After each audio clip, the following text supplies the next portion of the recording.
جو مسجد جانا چاہتا ہے وہ مسجد جا رہا ہے، جو کسی کلب میں جانا چاہتا ہے وہ کلب جا رہا ہے، نہ یہ اس کو کچھ کہتا نہ وہ اس کو کچھ کہتا. تو اس پہ بڑا خوش ہوتے ہیں کہ یار دیکھو کتنا پرسکون اور پیسفل انوائرمنٹ ہے وہاں کا، کتنا اچھا ماحول ہے، کوئی کسی کو کچھ نہیں کہتا، ہر بندہ اپنی دنیا میں مگن ہے اور جو اس نے کرنا ہے وہ کرتا ہے. اور اس سے پھر بڑے فخریہ انداز میں اور بڑے اسے جناب وہ جس کو کہتے ہیں نا کہ اسے بنا سنوار کے جی پیش کیا جاتا ہے.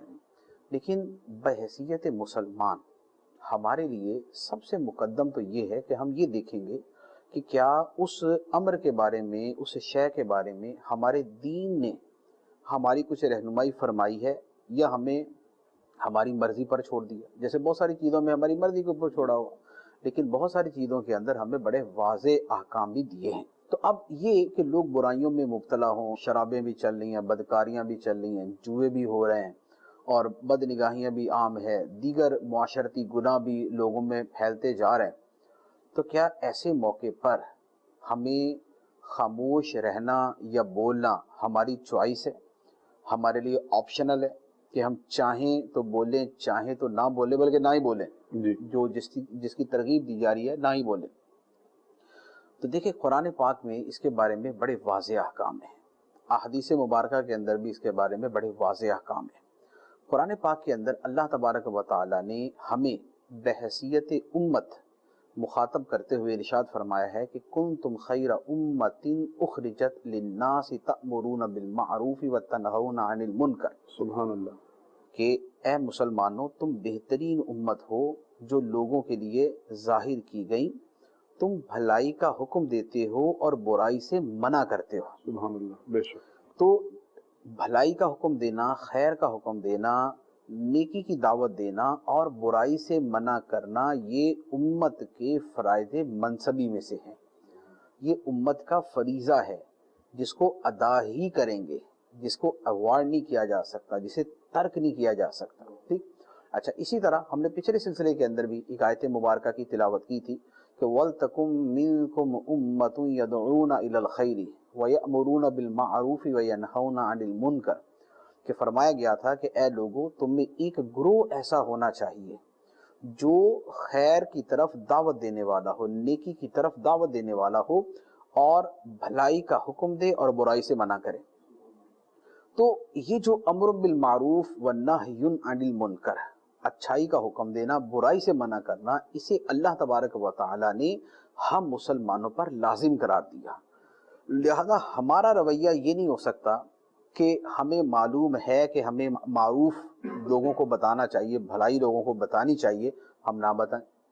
ہمارا یہ رویہ نہیں ہو سکتا کہ ہم برائی دیکھیں اور اس پر آنکھیں بند کر لیں، اس کے اوپر خاموش ہو جائیں. بحیثیت مسلمان ہم یہ نہیں کر سکتے کہ ہمیں بہت واضح طور پہ قرآن پاک کے اندر بیان کر دیا گیا. اچھا، پھر یہ جو حکم ہے برائی سے منع کرنے کا، یہ صرف ہمارے لیے نہیں، اللہ تعالیٰ نے ہمیشہ سے ہی یہ حکم دیا ہے کہ جو اہل حق ہیں وہ حق کی دعوت دیں، جو نیک لوگ ہیں وہ نیکی کو دوسروں تک بھی پہنچائیں، جو برائی سے نفرت کرنے والے ہیں وہ برائی سے دوسروں کو بھی روکیں. تنہا خود برائی سے رک کے سائیڈ میں ہو گئے اور معاشرے میں جو مرضی ہوتا رہے ہونے دیں، اس رویے کی قرآن پاک کے اندر اور پچھلی امتوں کے اندر بھی اس کی کوئی حوصلہ افزائی نہیں تھی، بلکہ اس پر بڑی سخت وعیدیں اور سخت مذمتیں بیان کی گئی. اب قرآن پاک کا مطالعہ کریں. اللہ تبارک و تعالی ارشاد فرماتا ہے، فرمایا لعن الذین کفروا من بنی اسرائیل علی لسان داود و عیسی بن مریم. فرمایا کہ بنی اسرائیل میں جو کافر ہو گئے ان پہ حضرت داؤد اور حضرت عیسیٰ علیہ السلام کی زبان سے لعنت کی گئی. اللہ. یعنی ایک گروہ پر، بنی اسرائیل کے ایک گروہ پہ لعنت کی گئی. ان کے جرائم کیا تھے؟ اللہ تعالیٰ نے آگے وہ جرائم بیان کیے. پہلے تو فرمایا اجمالی طور پہ فرمایا کہ ذالک بما عصوا وکانوا یعتدون، نافرمانیاں کرتے تھے، سرکشی کرتے تھے، حد سے بڑھتے تھے. اس کے بعد ان کا جو اگلا جرم بیان کیا، وہ جرم بیان کیا، فرمایا کانوا لا یتناہون عن منکر فعلوہ. فرمایا وہ برائی کہ جس کا اس قوم میں ارتکاب ہوتا تھا وہ اس سے ایک دوسرے کو منع نہیں کرتے تھے. قوم کے اندر برائیاں تھیں، منکر تھا، گناہ تھا، ناجائز کام تھے، معصیت تھی، سرکشی تھی، خدا کے حکم کی نافرمانی تھی، اور وہ ایک دوسرے کو منع نہیں کرتے تھے۔ وہ ہر بندہ اپنی دنیا میں مست، ہر کوئی کہتا تھا کہ بھائی میں اپنی ذات کو دیکھوں گا، مجھے دوسرے کی ذاتیات میں دخل دینے کی حاجت نہیں، دوسرا جو کر رہا ہے وہ اس کے ساتھ ہے، اس نے اپنی قبر میں جانا، میں نے اپنی قبر میں جانا۔ لیکن اللہ تعالیٰ نے اس بات پہ ان کو چھوڑا نہیں، اس کو ان کے جرم کے طور پہ بیان کیا اللہ، کہ یہ ان کا جرم تھا۔ کانوا لا یتناہون، وہ ایک دوسرے کو منع نہیں کرتے تھے، ان منکر فعلوہ، اس برائی سے جس برائی کا وہ قوم مرتکب تھی۔ تو برائیاں تھیں، منع نہیں کرتے تھے، یہ سبب بن گیا اس چیز کا کہ وہ اس حد کو پہنچ گئے کہ اللہ کے 2 نبیوں نے ان پہ لعنت کی، اللہ، اللہ، علی لسانی داؤد و عیسی ابن مریم، 2 نبیوں کی زبان سے ان پہ لعنت کی گئی۔ اچھا، پھر اسی طرح قرآن پاک کے اندر ایک اور جگہ اللہ تعالیٰ نے جو بنی اسرائیل کے علماء تھے، جو ان کے درویش تھے، جو ان کے صوفی تھے، یوں کہہ لیں، جو ان کے جرائم کو بیان کیا، ان کی کوتاہیاں بیان کی، ان پہ کیوں اللہ تعالیٰ کا غضب اترا، کیوں خدا کی ان پہ لعنت ہوئی، کیوں خدا کے غضب کا شکار ہوئے، وہ جو ان کے جرائم کی فہرست بیان کی گئی، اسی کے اندر یہ بیان کیا گیا، فرمایا لولا ینہاہم الربانیون والاحبار عن قولہم الاسم واکلہم السحت۔ اللہ، اللہ، فرمایا کہ ان کے علماء نے اور ان کے درویشوں نے، جو ظاہر کے علماء تھے اور جو باطن کے علماء تھے، انہوں نے اپنی قوم کو کیوں منع نہیں کیا، اپنی قوم کو کیوں منع نہیں کیا، کس بات سے؟ قولہم الاسم، گناہ کی بات کہنے سے، وَأَكْلِهِمُ السُّحْتِ، اور حرام کھانے سے۔ اللہ، اللہ، اس کا مطلب یہ ہوا کہ قوم میں یہ 2 چیزیں تھیں، اور بھی تھی لیکن یہ 2 گناہ یہاں پر بیان کیے، گناہ کی بات کہنا اور حرام کھانا۔ قوم میں حرام خوری تھی، ان کے اندر حلال و حرام کی تمیز نہیں تھی، وہ یہ سبت کی جو شکار تھا، ہفتے کے دن کا شکار حرام تھا، لوگ کرتے تھے، وہ آرام سے بیٹھے ہوئے تھے۔ لوگوں میں جھوٹ تھا، غیبت تھی، بہتان تراشی تھی، الزام لگانا تھا، گالیاں دینا تھا، فحش بکنا تھا، قول اسم، گناہ کی بات رائج تھی ان کے اندر۔ لیکن ان کے علماء اور ان کے درویشوں نے ان کو منع نہیں کیا، تو فرمایا کہ یہ ان کا وہ جرم تھا، کیا ہی برا کام تھا جو وہ کرتے تھے، کہ ان کی تو ذمہ داری تھی، ان پر لازم تھا کہ اپنے لوگوں کو برائی سے منع کرتے۔ تو یہ دیکھیں کہ برائی سے جہاں منع کر سکتے تھے وہاں بھی منع نہیں کیا۔ جب معاشرے میں اجتماعی طور پہ برائیاں ہو رہی ہیں تو خاموشی اختیار کر لی، اپنی زبانوں کو سی لیا، کلام کرنا بند کر دیا۔ نتیجہ کیا ہوا؟ نتیجہ یہ ہوا کہ غضب الہی کا یہ بھی شکار ہوا۔ چنانچہ حدیث مبارک کے اندر ایک جگہ فرمایا گیا، اسی آیت مبارکہ کی تفسیر کے اندر فرمایا ہے، نبی پاک صلی اللہ تعالیٰ علیہ وسلم نے ارشاد فرمایا کہ بنی اسرائیل میں لوگوں میں کچھ برائیاں شروع ہوئیں، تو ان کے علماء نے ان کو شروع میں منع کیا، قوم کے بڑوں نے منع کیا، لیکن پھر وقت گزرنے کے ساتھ ساتھ منع کرنا انہوں نے بند کر دیا، اور ان کے ساتھ اپنا کھانا پینا اٹھنا بیٹھنا جاری رکھا۔ پہلے منع کرتے تھے، پھر اس میں سستی آئی، پھر آہستہ آہستہ کہنا بند کر دیا، ان کے ساتھ کھانا پینا جاری رہا، حتیٰ کہ انہی کے ہم پیالہ ہم نوالا بن گئے۔ پھر ان کے سامنے بھی برائی ہوتی تھی تو وہ اتنا وہ بات نہیں کرتے تھے، تعلقات ہیں یار، دوستی ختم ہو جائے گی، مائنڈ کر جائے گا، فیل کرے گا، سبھی کر رہے ہیں، اس نے کر لیا تو کیا ہے، پھر جو ہمارے ہاں جس طرح کیا جاتا ہے نا، دیکھا جاتا ہے، تو بھی معاشرہ ہی اب ایسا ہے، لوگ ہی بگڑ گئے ہیں، سمجھانے کا فائدہ کوئی نہیں ہوتا۔ یہ کرتے کراتے جب انہوں نے یہی کرنا شروع کر دیا تو حدیث مبارک کے اندر ہے کہ پھر اللہ تعالیٰ نے ان پر اپنا عذاب نازل کیا جو ان کے عام اور خاص سب لوگوں پہ آیا، اللہ استغفر اللہ ربی، جو ان کے عام اور خاص سب لوگوں پہ عذاب آیا، نہ ان کے علماء بچے اور نہ ان کے گناہ کے مرتکب لوگ بچے۔ گناہ کے مرتکب تو اس لیے نہیں بچے کہ گناہ کرتے تھے، علماء کیوں پھنسے؟ ان کے قوم کے جو بڑے برائی سے روک سکتے تھے نہیں روکا، وہ کیوں پھنس گئے؟ اس لیے کہ روکنے پر قدرت تھی اور نہیں روکا۔ اللہ، برائی سے منع کرنے کی جو ان کی ذمہ داری تھی اس سے انہوں نے اپنی روگردانی کی، اس کو ادا نہیں کیا، یہ نتیجہ ہوا۔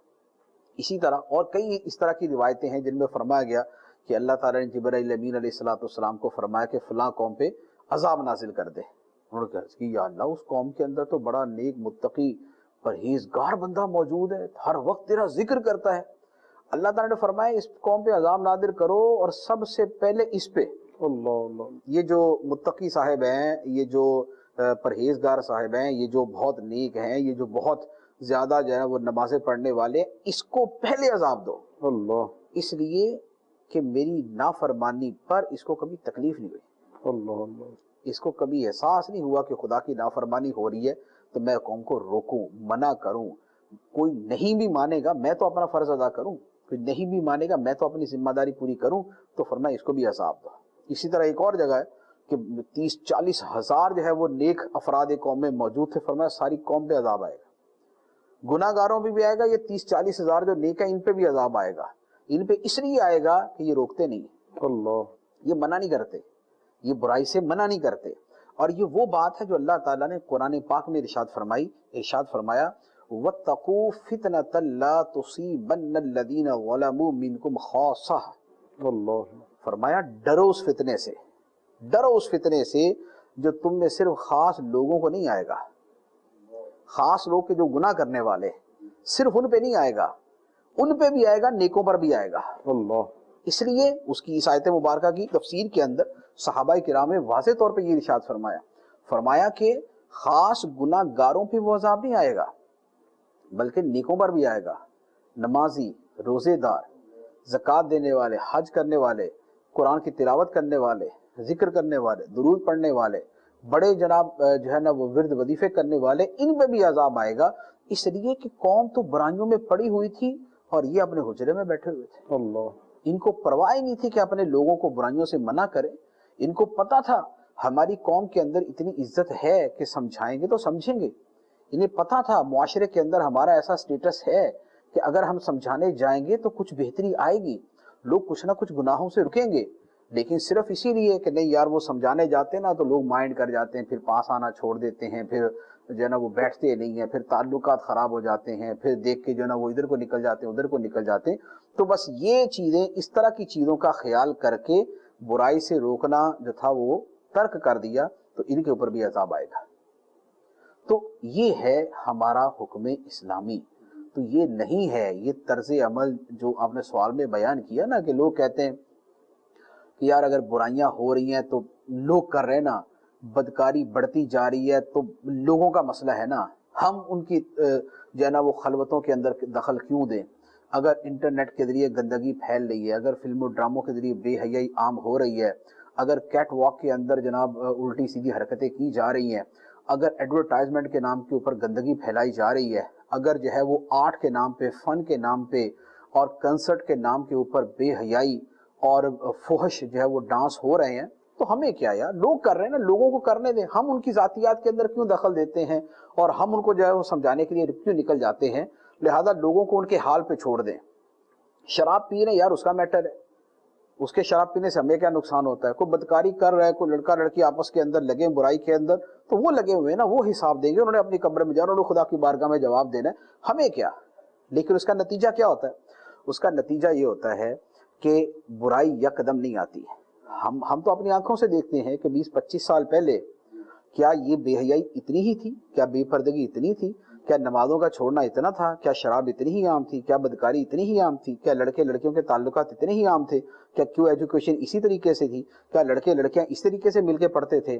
کیا یہ رنگ برنگے جو ہے فیشن کے جو ہے وہ کنسرٹ اور پروگرام اور یہ کیٹ واک اور اس طرح کی چیزیں کہ ایسے ہی ہوا کرتی تھی؟ ہوتی ہی نہیں تھی، نام و نشان نہیں تھا، بہت مائنیوٹ، بہت تھوڑا اقل قلیل جو ہے وہ یہ چیز پائی جاتی تھی۔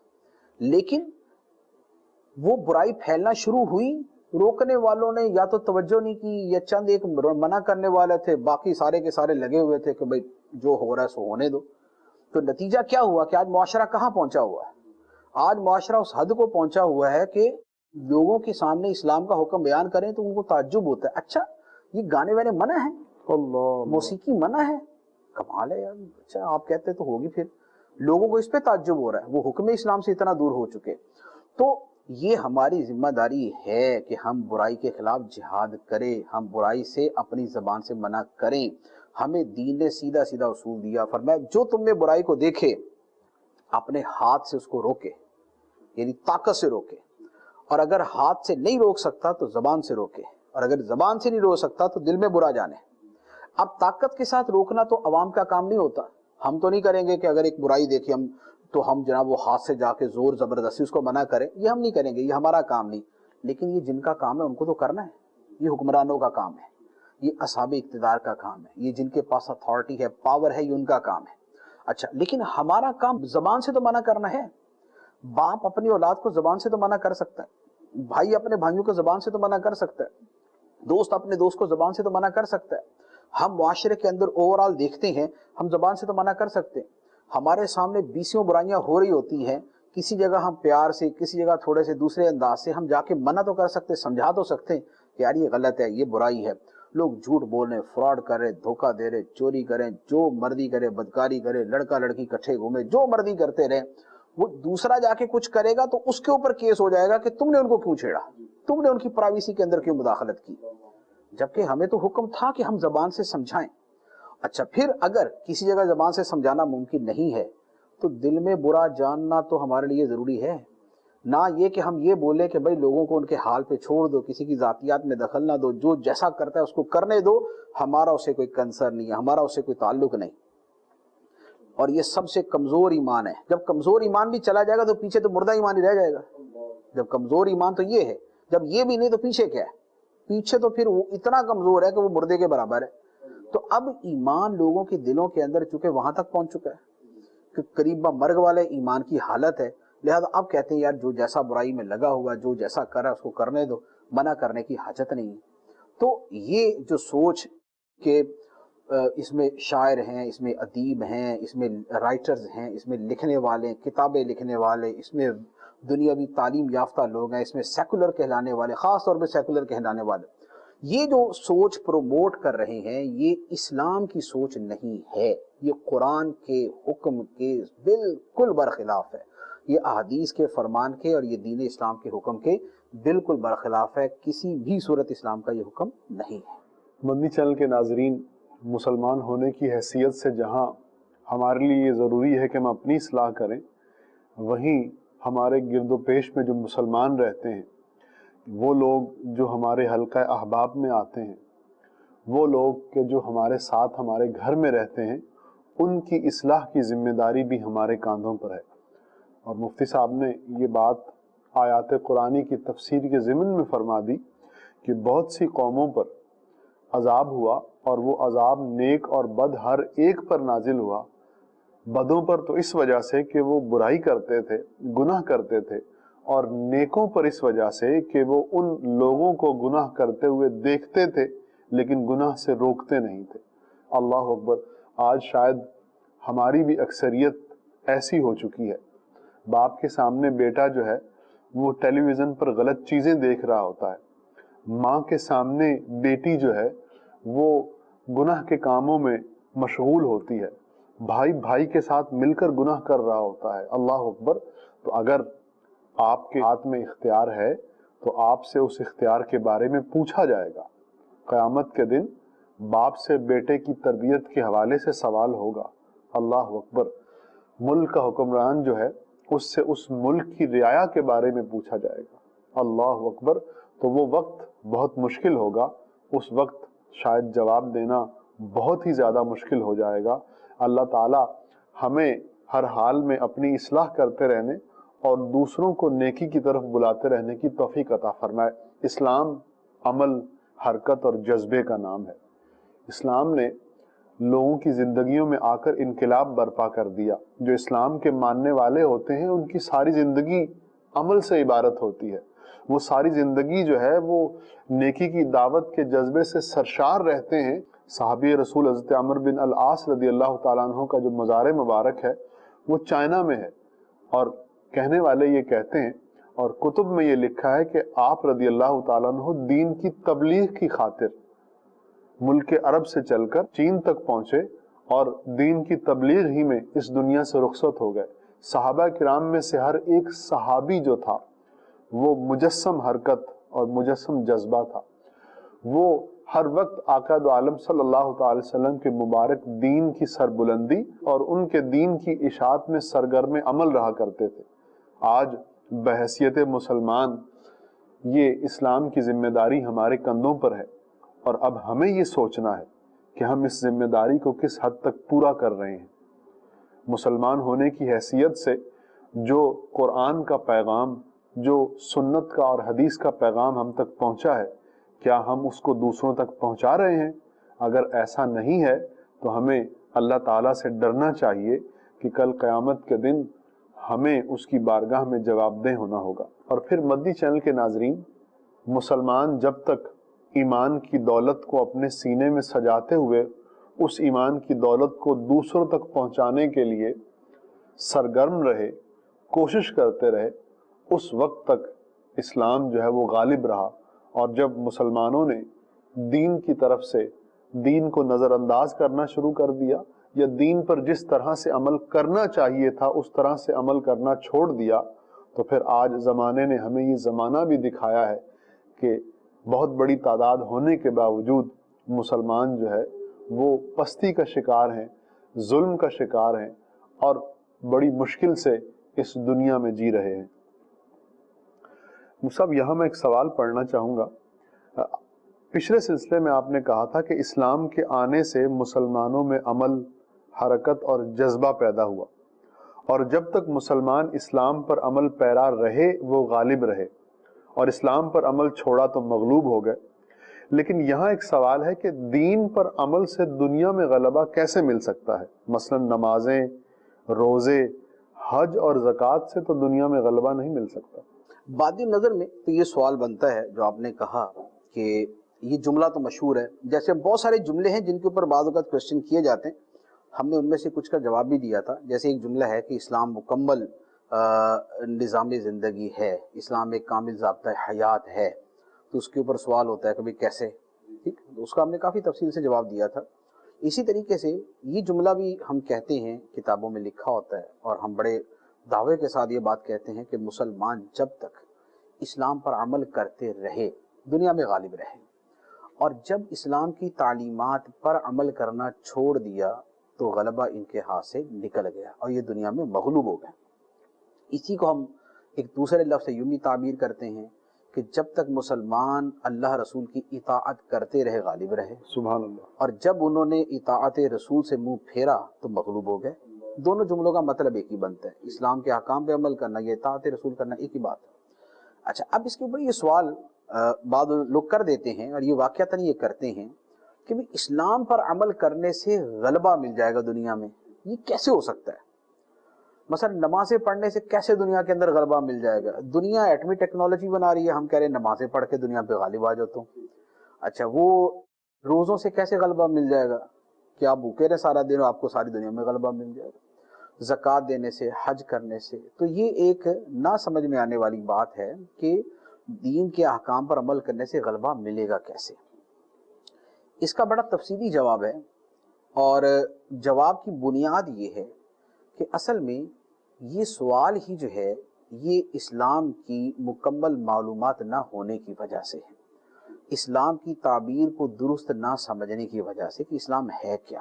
ٹھیک، ویسے تو جو نماز، روزہ، حج، زکوٰۃ ہے، ان کا بھی ایک عمل دخل، اسلام کے غلبے میں ان کا بھی عمل دخل ہے، بالکل ان کا عمل دخل ہے، 100% عمل دخل ہے، لیکن اس کے ساتھ مزید چیزیں بھی ہیں۔ مثال کے طور پہ نماز ہی ہے، نماز کیا ہے؟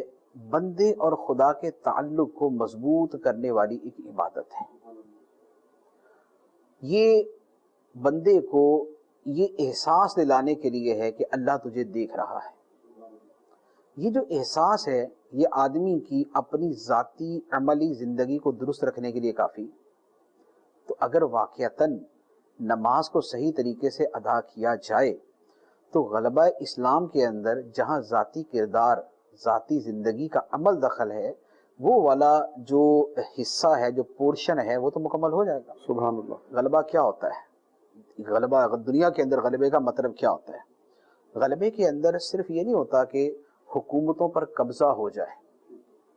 غلبے کے اندر یہ بھی ہوتا ہے کہ آپ کا طاقت کے اعتبار سے بھی غلبہ ہے، آپ کا کلچر کے اعتبار سے بھی غلبہ ہے، آپ کے نظام زندگی کے اعتبار سے بھی غلبہ ہے، آپ کی تعلیم اور تھاٹس اور آپ کا جو آئیڈیالوجی ہے اس کے اعتبار سے بھی غلبہ ہے۔ تو غلبہ جو ہے وہ بحیثیت مجموعی ہوتا ہے۔ ابھی جیسے دنیا کے اندر مغربی ممالک کا غلبہ ہے، مغرب کا غلبہ ہے، ٹھیک، مغرب کا غلبہ صرف یہ نہیں ہے کہ وہ طاقت کے اعتبار سے ہم سے اوپر ہیں، وہ اس اعتبار سے بھی غالب ہیں کہ ان کا تمدن، ان کی تہذیب، ان کا نظام زندگی، ان کے خیالات و افکار، ان کے تھاٹس، ان کی آئیڈیالوجی، یہ بھی دنیا کے اندر غالب ہے۔ یہی ہے نا۔ تو جب غلبہ ایک بڑا وسیع لفظ ہے جس کے مفہوم میں بہت ساری چیزیں داخل ہیں، تو اب ڈائریکٹ صرف یہ کمپیئر نہیں کریں گے کہ نماز میں اور ٹیکنالوجی کے درمیان کیا تعلق ہے، پھر یہ کمپیئر نہیں ہوگا۔ پھر یہ دیکھا جائے گا کہ جو یہ غالب قوم ہے اس کا کردار کیسا ہے، ان کا اپنی آئیڈیالوجی کے اوپر عمل کتنا ہے، ان کا اپنے افکار اور اپنے عقیدے کے اوپر بیلیف کتنا ہے، اعتماد کتنا، ٹرسٹ کتنا ہے، یہ اس پہ عمل پیرا کتنے ہیں، ان کا اپنے خدا کے بارے میں جسے یہ اپنے لیے جو ہے وہ سب سے بڑی ہستی قرار دیتے ہیں، اس کا ڈر، اس کا خوف، اس سے تعلق، اس سے محبت، اس کے حکم پر عمل کا ذہن کتنا ہے۔ تو یہ ساری چیزیں نماز کے اندر موجود ہیں۔ لہذا جب نماز کو آپ اس پورے غلبے کے ایک حصے کے طور پہ لیں گے تو وہ اپنی جگہ فٹ ہوگا۔ گاڑی صرف انجن کا نام نہیں ہوتا، اور گاڑی صرف سٹیئرنگ کا نام نہیں ہوتا، اور گاڑی صرف ٹائروں کا نام نہیں ہوتا، گاڑی صرف ڈگی کا نام نہیں ہوتا، اس میں اتنا سا پردہ بھی ہوتا ہے، اس میں ایئر فلٹر بھی ہوتا ہے، آئل فلٹر بھی ہوتا ہے، اور اس کے اندر جناب انجن بھی ہوتا ہے، پیٹرول بھی ہوتا ہے، ساری چیزیں ہوتی ہیں۔ ہر چیز کی اہمیت اپنی اپنی جگہ پہ ہوتی ہے۔ نماز اہم ترین چیزوں میں سے ہے۔ نماز صرف جو ہے نا وہ نٹ بولٹ اور وہ نہیں ہے، یہ اس غلبے کی جو اس کی ماہیت ہے، یہ اس کے اندر بڑی بنیادی حیثیت رکھنے والی شے ہے۔ بہت خوب، سبحان اللہ۔ تو نماز بندے اور خدا کے تعلق کو مضبوط کرنے والی، اس کی روحانیت کو مضبوط اور اسٹرانگ کرنے والی چیز ہے۔ اس کے دل کے اندر مرتبہ احسان اور مراقبہ پیدا کرنے والی چیز ہے، احساس ذمہ داری پیدا کرنے والی چیز ہے۔ تو یہ نماز یہ ہے۔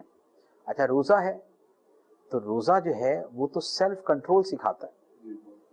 جب تک آپ کو اپنی خواہشات پہ اور اپنی ذات پہ کنٹرول نہیں ہے تو پھر آپ دوسروں کو کنٹرول کرنے کا خیال چھوڑ دیں۔ آپ کو اپنی ذات پر ہی قابو نہیں، آپ اپنے مفادات کے اور اپنی خواہشات کے اسیر ہیں، اور آپ ان کے پیچھے فوراً جناب سر کے بل گرنے کو تیار ہیں، تو پھر دنیا کے اندر غلبے نام کی کوئی چیز نہیں ہوتی۔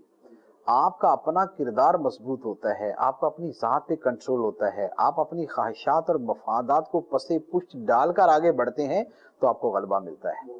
تو روزہ اسی لیے تو ہے۔ سبحان اللہ۔ روزہ وہی جو ضبط نفس ہے، سیلف کنٹرول ہے، وہی تو سکھاتا ہے۔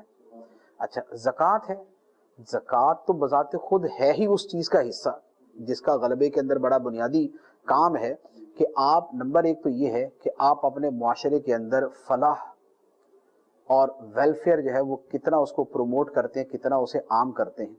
آپ اپنے وہ افراد اور وہ بھائی کہ جو پسے ہوئے ہیں، دبے ہوئے ہیں، جو خود اپنے پاؤں پہ کھڑا نہیں ہو سکتے، آپ ان کو پاؤں پہ کھڑا کرتے ہیں یا نہیں کرتے؟ سبحان اللہ۔ تو ویلفیئر اسٹیٹ یہی تو ہوتی ہے۔ غلبے کا ایک بڑا بنیادی عنصر جو ہے وہ یہی ہے کہ فلاحی ریاست، تو زکوٰۃ تو اس کے اندر بڑا بنیادی کردار ادا کرتی ہے۔ اور دنیا کے اندر چیریٹی اور فنڈ اور ڈونیشن، تو یہ لفظ جو ہے یہ تو اتنے عام ہیں، تو ہمارے دین نے تو ہمیں پہلے یہ سکھایا زکوٰۃ۔ اچھا، حج ہے، حج جو آپ کے اندر جذبہ پیدا کرتا ہے وہ دوسرا کوئی عمل پیدا نہیں کرتا، حتیٰ کہ نماز بھی پیدا نہیں کرتی، حالانکہ نماز حج سے افضل ہے، لیکن چونکہ روزانہ ہی ہے نا 5 مرتبہ ہے، تو 5 مرتبہ آدمی کے لیے وہ فیلنگز اور وہ کیفیات مشکل ہوتی ہیں، لیکن حج زندگی میں 1 مرتبہ ہے۔ اگر کوئی ہر بار بار کرنا چاہے تو میکسیمم سال میں 1 مرتبہ کر سکتا ہے۔ تو اب وہ جو سفر محبت ہے، وہ جو سفر عشق ہے، وہ جو سفر وارفتگی اور دیوانگی ہے، وہ جو آپ کے اندر اسپرٹ، جذبہ، ولولہ، پیشن آپ کے اندر پیدا کرتا ہے، تو وہ آپ کا پیشن جو ہے وہ آپ کی زندگی کو بدل دیتا ہے۔ وہ آپ کی کتنی خامیاں ہوتی ہیں کہ جن کو وہ نچوڑ کے نکال دیتا ہے، وہ ان کو توڑ پھوڑ کر دیتا ہے، ان کی بندہ واپس آتا ہے حج سے تو وہ بہت ساری چیزوں کے حوالے سے اپنی زندگی پہ غور کرنا شروع کر دیتا ہے کہ نہیں یار آئندہ یہ نہیں کرنا، آئندہ وہ نہیں کرنا، آخر کیا تھا حج کے اندر. تو وہ جو اندر انقلاب ہے، وہ جو جذبہ ہے، تو غلبے کے اندر جذبہ ہی تو کام آتا ہے. کیا مردہ دل قومیں بھی کبھی دنیا میں غالب ہوئی ہیں؟ اللہ، بہت خوب. زندہ دل قومیں ہی غالب ہوتی ہیں، جی بے شک. جذبے والی قومیں ہی دنیا کے اندر غالب ہوتی ہیں. تو حج کا بھی اس غلبے میں عمل رکھا ہے. لہٰذا یہ تو میں نے اس بات کا جواب دیا جو آپ نے ذکر کی کہ لوگ کہتے ہیں یار نمازیں پڑھنے سے کہاں سے غلبہ مل جائے گا، روزے رکھنے سے کہاں سے غلبہ مل جائے گا. تو ملے گا، ان سے بھی ملے گا. یہ بھی اس کے اندر عناصر ہیں، یہ بھی فیکٹرز ہیں اس کے اندر، یہ بھی اس کے اندر مؤثر ہیں، یہ بھی اس کے اندر افیکٹو ہیں. لہذا ان کے اثرات ہیں. ایک بات. دوسری بات یہ ہے ان تمام چیزوں کے باوجود ہم کہتے ہیں کہ صرف ان سے غلبہ نہیں ملے گا. اللہ، یہ بہت خوب. غلبہ کے اندر معاون ہیں، لیکن سارا غلبہ انہی پر منحصر نہیں، یا سارا غلبہ انہی کے ذریعے نہیں مل سکتا. ورنہ دنیا کے اندر اس وقت بڑے نمازیں پڑھنے والے موجود ہیں، لیکن دنیا کی مغلوب قومیں نہیں ہے، دنیا کے اندر ان کا غلبہ نہیں ہے. ان کی تہذیب، تمدن، خیالہ، سوچ، آئیڈیالوجی، طاقت، قوت، پاور نہیں ہے غلبہ اس اعتبار سے. تو اس کا مطلب یہ ہے کہ تنہا یہ بھی کافی نہیں. نبی پاک صلی اللہ تعالیٰ علیہ وسلم نے صرف یہ 4 کام نہیں کیے تھے. سبحان اللہ.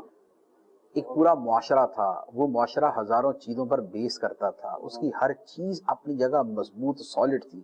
اس میں نظام قضا تھا تو بڑا مضبوط تھا، اس کے اندر نظام عدل بڑا مضبوط تھا، اس کے اندر اپنے کام کو ذمہ داری سے پورا کرنا بڑا اعلیٰ درجے کا پایا جاتا تھا. تو وہ جو پورا زندگی کا نظام ہے، جو پورا ایک نظام زندگی ہے، اس کی ہر چیز کو سیٹ کرنا ہوتا ہے. تو اسلام کے صرف یہ 4 نماز، روزہ، حج، زکوٰۃ کے احکام نہیں غلبہ دے دیں گے، یہ اس میں معاون ثابت ہوں گے، لیکن اس کے ساتھ اور چیزیں بھی ہیں. اسی لیے اللہ تعالیٰ نے قرآن پاک میں یہ نہیں فرمایا کہ یہ 4 کام کرنا اور نہ کرنا، فرمایا ادخلوا فی السلم کافہ. سبحان اللہ. اسلام میں پورے داخل ہو جا، پورے داخل ہو جا. تو اگر پورا اسلام یہ 4 ہی چیزیں ہیں تو باقی جو 70، 80، 100، 150 چیزیں قرآن پاک میں اور بیان کی وہ کیا ہے؟ جب قرآن پاک کے آپ احکام کو دیکھتے ہیں، جب دین کے احکام کو دیکھتے ہیں، تو پھر پتہ چلتا ہے کہ جب ان سب پہ عمل ہوگا تو پھر غلبہ کیسے ملے گا. اب جیسے میں 1-2 چیزیں آپ کو عرض کرتا ہوں کہ ان کو تھوڑا سا ان کی وسعت کے ساتھ آپ ذرا امپلیمنٹ کر کے دیکھیں تو پھر آپ نتیجہ دیکھیں کیا نکلتا ہے. سب سے پہلی بات، اللہ تعالیٰ نے ارشاد فرمایا ان اللہ یأمرکم ان تؤدوا الامانات الی اہلھا. سبحان اللہ. بے شک اللہ تمہیں حکم دیتا ہے کہ امانتیں ان کے اہل کے سپرد کرو. ٹھیک، امانتیں سپرد کرنا یہ بھی ہے کہ آپ نے مجھے پیسے دیے، جب آپ مجھ سے مانگے میں آپ کو دے دوں، میں یہ نہ بولوں کون سے پیسے، ٹھیک، آپ کے پیسے آپ کو دے دوں. لیکن حدیث مبارک کے اندر اور صحابہ کرام نے اس امانت کے لفظ کی بڑی تفصیل بیان کی ہے. فرمایا امانت ہر وہ شے ہے کہ جس کے آپ ذمہ دار ہیں. اللہ اللہ.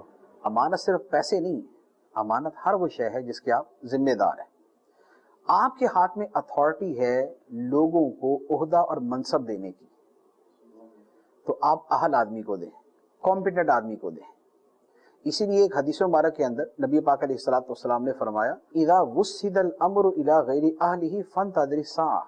اللہ اللہ. فرمایا کہ جب کام نا اہلوں کے سپرد کر دیے جائیں گے تو پھر قیامت کا انتظار کرنا. اللہ اللہ. تو جو بندہ جس عہدے پر رکھنا ہے وہ اہل ہونا چاہیے. یہ دین کا حکم ہے، یہ قرآن کا حکم ہے، یہ نبی پاک علیہ السلام کا حکم. صحابہ کرام سے زیادہ نیک متقی کون تھا؟ لیکن آپ نے کئی صحابہ کو منع کر دیا کہ یہ ذمہ داری تمہیں نہیں دینی. کیوں؟ اس لیے کہ صحابی ہونا اور ہے لیکن کسی ذمہ داری کا اہل ہونا اور چیز ہے. میں اگر ایک عالم ہوں، میں ایک عالم، تو اس کا یہ مطلب یہ تو نہیں ہے کہ آپ مجھے پی آئی اے کے جہاز کا پائلٹ بنا دیں کہ یار ماشاءاللہ مفتی صاحب نے زیادہ جہاز آپ ہی اڑائیے گا. ارے بھائی اس کے تقاضے ہی کچھ اور ہے. وہاں پائلٹ ہی کام دے گا، وہاں مفتی صاحب کام نہیں دے سکتے. اچھا، لیکن آپ پائلٹ کو مفتی کے منصب پہ بٹھا دیں کہ یار تم تو جہاز بھی اڑاتے ہو، چلو فتویٰ بھی دے دینا، تو حماقت اس سے بڑھ کے اور کیا ہوگی. تو کمپیٹنسی کیا ہے، اہلیت کیا ہے؟ اہلیت یہ ہے کہ جو بندہ جس کام کو کرنے کی صلاحیت رکھتا ہے وہ کام اسی کے حوالے کرے. سبحان اللہ. بہت خوب. اسی طریقے سے ہر شعبہ ہے. آپ نے اگر ٹرانسپورٹ کا بھی نظام کسی کو دینا ہے تو جو اس کا ماہر ہے، جو اس کا اہل ہے، اسی کو دیں. آپ نے ایجوکیشن کا ڈپارٹمنٹ کسی کے حوالے کرنا ہے، جو اس کا اہل ہے اسی کو دیں. تو یہ دین کا، قرآن کا، حدیث کا بنیادی حکم ہے کہ آپ منصب اسی کو دیں جو اس منصب کا اہل ہو، منصب اسی کو دیں جو اس منصب کا اہل ہو۔ آپ اس کی ایک مثال لے لیں، حضرت یوسف علیہ السلام نے بادشاہ سے فرمایا انی حفیظ علیم، کہ میں حفاظت کرنا بھی جانتا ہوں اور میں علم والا بھی ہوں، میں امانت دار بھی ہوں، دیانت دار بھی ہوں۔ بادشاہ نے اپنا جو خزانے کا نظام تھا وہ حضرت یوسف علیہ السلام کے حوالے کیا، تو وہ اگلے وہ 7 سال کے جس میں ساری قوم بھوک سے مر سکتی تھی ساری بچ گئی۔ سبحان اللہ، بہت خوب، کیا خوبصورت مثال۔ لاکھوں کروڑوں زندگیاں حضرت یوسف علیہ السلام کے حسن تدبر اور اہلیت کی وجہ سے بچ گئیں۔ تو جو جس کا اہل ہے کام اس کے حوالے کرے۔ آپ نے مثال کے طور پہ وہ ڈیزاسٹر مینجمنٹ، سیلاب آ گئے، طوفان آ گئے، بارشیں ہو گئیں، تو اس وقت جو ساری چیزوں کو سنبھالتے نا ڈیزاسٹر مینجمنٹ کا شعبہ اگر آپ کسی اہل آدمی کو دے دیں گے نا تو آپ نے کتنی لاکھوں جانیں بچائیں، کتنے اربوں کھربوں روپے آپ نے بچا لیے۔ لیکن کسی احمق بیوقوف کو دے دیا، ملک تباہ ہو جائے گا، وہ بولے گا اچھا چلو بھی میٹنگ کرتے ہیں سارے مل جل کے نا اب اس کو حل کرتے ہیں۔ جو اہل آدمی ہوگا وہ پہلے سے سدے باب کرے گا، اس کو پتہ یار بارشیں ہونے والی ہے، سیلاب آنے والے، لہذا دریاؤں کے بند مضبوط کر دیے جائیں اور جہاں پر رکاوٹیں ہیں ہٹا دی جائیں، جو شہروں کے نالے ہیں ان کی صفائی کر دی جائے اور لوگوں کو اس کے حوالے سے اویئرنس کے لیے ایک مہم چلا دی جائے اور ان کو پہلے طریقے بتا دیے جائیں، اگر آ بھی جائے تو آپ نے کیا کرنا ہے، ٹھیک۔ اس کے بعد اگر وہ واقع ہو جائے تو اس دوران ریسکیو کیسے کرنا ہے، لوگوں کی جان مال کیسے بچانی ہے، ٹھیک۔ اچھا ہونے کے بعد گزر گیا تو آئندہ کے لیے پلان کرنا ہے کہ یار اس مرتبہ یہ آیا کیوں، اگر یہ سیلاب آیا، یہ بارشیں ہوئی اور یہ نقصانات ہوئے تو ہوئے کیوں، اس کے پورے اسباب کی فہرست بنائیں گے آپ، پورے اسباب کی فہرست بنا کے آئندہ کے لیے اس کے اوپر اب سے عمل کریں گے، نہ یہ کہ جب سیلاب شروع ہوگا۔ تو اہلیت یہی ہے نا۔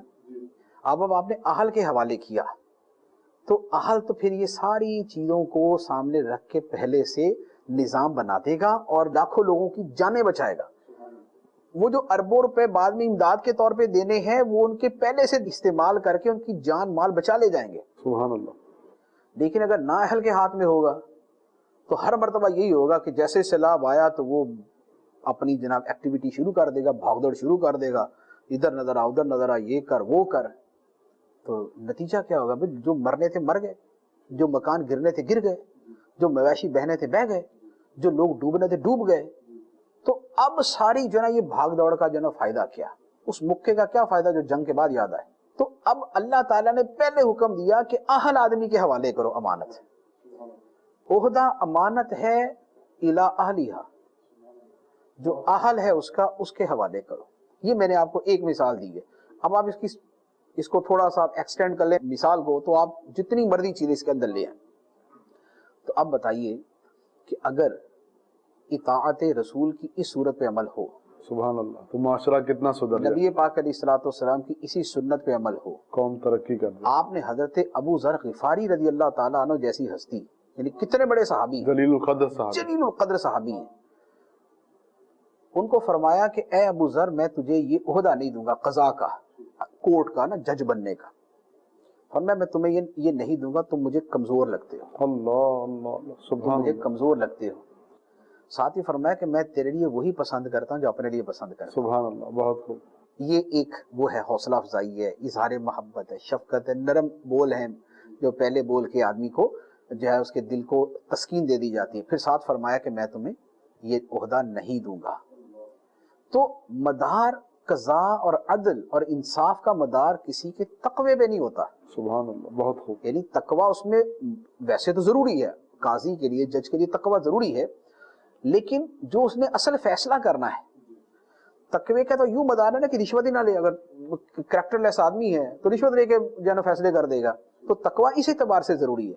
لیکن خود جو کیس سن کے فیصلہ کرنا اس میں ذہانت چاہیے، اس میں تجربہ چاہیے، اس میں ذہن رسا چاہیے، تو تب جا کے وہ فیصلہ کرے گا۔ اس میں لوگوں کے چلاکیاں، ہوشیاریاں اور تیاریاں اور یہ سب دیکھنا ہوگا کہ کون بندہ کتنے شاطرانہ انداز کے اندر بات کرتا ہے، گواہ کیسے پروڈیوس کر دیتا ہے، پیش کر دیتا ہے، تو ان چیزوں کو دیکھنا ہے. تو لہذا جس کو جج بنایا جائے گا، قاضی بنایا جائے گا، اس کی اپنی اس کی صلاحیتیں دیکھی جائیں گی، اس شعبے کی صلاحیتیں دیکھی جائیں گی. نبی پاک علیہ الصلوۃ والسلام نے کتنے بڑے جلیل القدر، متقی، پرہیزگار، خوف خدا والے صحابہ، ان کو کسی جنگ کا سپہ سالار نہیں بنا دیا. حضرت عبداللہ بن مسعود رضی اللہ تعالیٰ عنہ کو کسی جنگ کا سپہ سالار نہیں بنایا. وہ نحیف سے کمزور بدن صحابی تھے، لیکن ذہن بڑا تیز تھا، تو ان کو علم والے شعبے میں لگایا. ان کو علم والے شعبے میں لگایا. دوسری طرح حضرت خالد بن ولید رضی اللہ تعالیٰ عنہ، کمپیٹنسی کس چیز کی تھی؟ اہلیت کس چیز کی تھی؟ بہادری، ہمت، حکمت عملی، جنگی چالیں، جنگی حکمت عملی، اور کیسے جناب وہ فوج کو کمانڈ کرنی ہے، کیسے لیڈ کرنا ہے، کیسے لے کے چلنا ہے. تو فرمایا سیف من سیوف اللہ، اللہ کی تلواروں میں سے ایک تلوار ہے، ان کو اسی پہ لگایا. تو یہ نبی پاک صلی اللہ علیہ وسلم کی سنت ہے. اب یہ جو ہم کہتے ہیں نا کہ جب تک سنت رسول، اتباع رسول اور اطاعت رسول پہ لوگ عمل کرتے رہے تو اس مسلمان غالب رہے، تو اس سے مراد صرف کھانے پینے کی سنتیں نہیں تھی، اس سے مراد سونے بیٹھنے اٹھنے جاگنے کی سنتیں نہیں تھی، وہ بھی تھی، اور ساتھ میں یہ پوری جو نظام زندگی کی سنتیں اور اسلام کے احکام ہیں وہ بھی مراد تھے اس کے اندر. تو یہ میں نے ایک آپ کے سامنے مثال عرض کی ہے کہ امانتیں ان کے اہل کے سپرد کر دو، منصب عہدے ان کے اہل کے سپرد کرو. تو اب اس کے اعتبار سے جو ہے نا، اچھا پھر اسی طرح خود جو منصب عہدہ دیا ہے، جس کے اہل کے سپرد کیا، امانت جس کو دی گئی، یعنی عہدہ جس کو دے دیا گیا، تو اسے کیا فرمایا؟ ان اللہ یامرکم ان تؤدوا الامانات، امانت کو ادا بھی کرے. جیسے عہدہ منصب ملا ہے وہ اسے ادا بھی کرے. یہ نہیں کہ عہدہ لے لیا اب کام کچھ نہیں کرنا. اہلیت اور عملیت دونوں ضروری ہیں. بہت خوب. اہلیت بھی ہو، ساتھ میں عمل بھی ہو، پھر اس کے بعد یہ معاملہ جو ہے نا یہ چلے گا. پھر ہر چیز جو ہے نا اپنی جگہ پراسپیرس ہوگی، بڑھے گی، پھلے گی، پھولے گی، پھر وہ غلبے کی طرف جائے گی. تو یہ جو کہا جاتا ہے کہ جب تک مسلمان دین پر عمل کرتے رہے، اسلام پہ عمل کرتے رہے، اسلام کی تعلیمات پہ عمل کرتے رہے، غالب رہے، اسے مراد یہی ہے کہ جب پورے دین پر عمل کرتے رہے یا دین کے اکثر و بیشتر حصے پہ عمل کرتے رہے. لیکن جب یہ سوچ پروان چڑھ گئی کہ دین گھر کی چار دیواری میں یا مسجد کی چار دیواری میں اور یا قبرستان کی چار دیواری میں، باقی جہاں پر فیصلے کرنے ہیں وہاں دین کا داخلہ ممنوع ہے، اس کے علاوہ باقی جو شعبہ ہے زندگی ہے وہاں پر دین کا داخلہ ممنوع ہے. تو جب دین کا داخلہ ممنوع ہے تو پھر وہاں پر بے دینی کا داخلہ ہوگا نا. جب دین میں داخل ہوگا تو بے دینی داخل ہوگی، جب بے دینی داخل ہوگی تو پھر وہ سارا کچھ ہی ہوگا جو ہو رہا ہے، اور نتیجہ وہی ہوگا جو نظر آ رہا ہے. تو جو مغلوبیت ہے وہ اسی وجہ سے ہے. لہذا یہ جو جملہ ہے کہ مسلمان جب تک اسلام پہ عمل کرتے رہے، غالب رہے، وہ اپنی جگہ 100% درست ہے، جبکہ اسلام کو اس کے پورے جو ہے وہ نظام کے اعتبار سے اپنایا جائے دیا جائے. مدنی چینل کے ناظرین، اسلام میں پورے داخل ہو جائیے. اسلام کا ہر اصول اپنی جگہ ایک نگینہ ہے. اسلام کا ہر اصول اپنی جگہ ایک ایسا چمکتا اور روشن ستارہ ہے کہ جو اس کی صحیح طریقے سے پیروی کر لے تو وہ کامیاب ہوتا جائے اور کامیابی کی منزلیں طے کرتا جائے. مفتی صاحب نے صرف ایک بات کی ذرا سی وضاحت فرمائی کہ منصب جو ہے اس کے حوالے کیا جائے جو اس کا اہل ہو. قرآن کریم کی اس آیت سے اور آقا دو عالم صلی اللہ تعالی وسلم کی حدیث مبارکہ سے اور حضور کے عمل سے مینجمنٹ کے اصولوں میں سے ایک بہت بڑے اصول کو مفتی صاحب نے جو ہے وہ ہمارے سامنے پیش کیا ہے. سبحان اللہ. تو میں تو یہ سوچ رہا تھا کہ قرآن کریم میں، احادیث مبارکہ میں اور آقا دو عالم صلی اللہ تعالی وسلم کی زندگی میں کیسی کیسی چیزیں ہیں وہ مینجمنٹ جسے لوگ آج پڑھ رہے ہیں، MBA میں، BBA میں یا اور بھی جو ڈگریز پروفیشنلز ہوتی ہیں، جو چیزیں آج پڑھ رہے ہیں وہ چیزیں تو ہماری ہسٹری میں موجود ہیں. وہ چیزیں تو الحمدللہ ہماری کتاب، ہمارے قرآن میں موجود ہیں، اور آقا دو عالم صلی اللہ تعالی علیہ وسلم کی مبارک زندگی میں اس کے عملی نمونے ملتے ہیں. اللہ اکبر. تو یہ مینجمنٹ کا بہت بڑا اصول تھا جو مفتی صاحب نے جو ہے ہمارے سامنے بیان فرمایا. اور سب سے بڑی بات یہ ہے، اسلام کا جو غلبہ ہے وہ اسلام کے اصولوں پر صحیح طریقے سے عمل کرنے سے حاصل ہوگا. اللہ تعالی ہمیں اسلام کو صحیح طریقے سے سمجھنے کی توفیق عطا فرمائے۔ صلو علی